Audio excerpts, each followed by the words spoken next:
చంద్రబాబు నాయుడు గారికి భద్రత పెంచుతున్నారట. ఇప్పటికే ఆయనకి ఎన్ఎస్జి సెక్యూరిటీతో Z+ కేటగిరీ భద్రత అయితే ఉంది.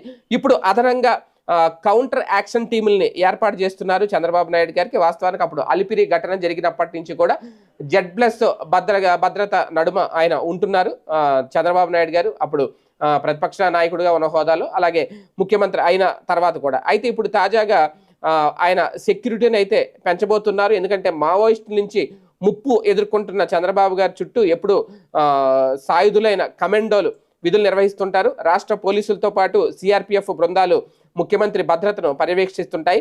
తాజాగా ముఖ్యమంత్రి సెక్యూరిటీ గ్రూప్లో మార్పులు చేశారు. ప్రస్తుతం ఆయన సెక్యూరిటీ గ్రూప్ను మార్చడానికి కారణం ఏంటి అనేది ఒకటి కీలకమైన అంశం.